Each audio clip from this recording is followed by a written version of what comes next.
Hello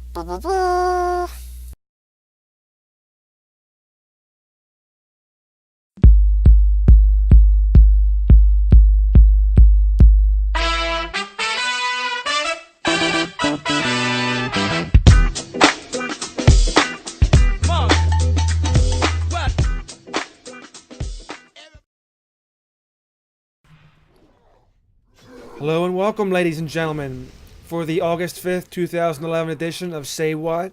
Actually, this is the August 6th edition due to a slight technical error. Unfortunately, it had to be pushed back. I apologize for the inconvenience. But this is the video on the Frost Death Knight. And now, Frost Death Knights are on par with Unholy. Frost might still be slightly more powerful. It's a dual-wielding spec, whereas Unholy is a two-handed spec. But you can still use two-handers in Frost, just like you can dual-wield in Unholy. But it's not really optimum. You're not getting the most DPS out of what you can get. So, of course, people just like to stick with dual-wielding in Frost and two-handers in Unholy. Now, whether you're using dual-wielding or a two-handed weapon, you should frighten Unholy Presence for peak performance. I know some people would like to be in Frost using Frost Presence. It may look like it'd be a damage increase, but unfortunately, due to some theory crafting and crunching the numbers, Unholy Presence comes out a little bit ahead, so it's pretty much the best way to go. So following that, I'm going to give you a look at a sample talent tree of a level 85 Frost Death Knight. Now remember, this is just one example. There are various different types out there. Check out elitistjerks.com or different sites to find a tree that might work for you. Now, like some other specs, Frost also goes by a priority list. And following up with the first in priority are going to be your diseases. Make sure they are up at all times, as these are going to increase the damage you do. Certain abilities actually control how much damage you do just by detecting if the diseases are up. Behind your diseases will be Obliterate. Now, you'd want to use Obliterate here if both Frost and Unholy pairs or both Death Runes are up, or if Killing Machine is procced. Behind that would be Frost Strike if your runic power is capped. Howling Blast on Rhyme proc would be next, followed by a regular Obliterate. Behind that would be Frost Strike, and last but certainly not least would be Horn of Winter. So to go down that list one more time, first Obliterate if Frost or Unholy pairs or both Death Runes are up. Frost Strike if your runic power is capped. Howling Blast on a Rhyme proc.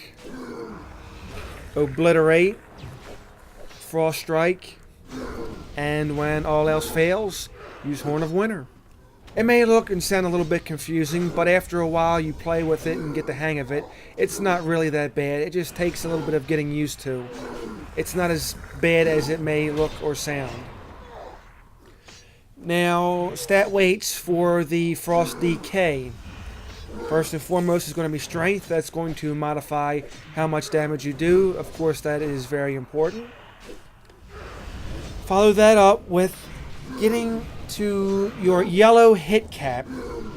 And a yellow hit cap for Frost Death Knights is going to be 8%. So it's 8% hit, basically. You want your special abilities to hit. Getting the white hit cap isn't so much needed, but you definitely want to get your special abilities off. You want to have 100% connection. So behind yellow hit cap is going to be getting expertise to the cap. And simply put, it makes it that much easier. You're not going to have hit maxed all the way out, but you are going to need expertise to be capped. It's going to increase your chance to hit. Well, I shouldn't say a chance to hit. It's going to be a DPS boost. So behind expertise would be haste. Follow haste with mastery. And behind mastery is crit. So to go down that line one more time, strength, yellow hit cap comes in at number 2, expertise to cap comes in at number 3, haste, mastery, and crit come in as 4, 5, and 6. Now I'm going to give you a list of glyphs that will make it a lot easier in Frost Death Knight.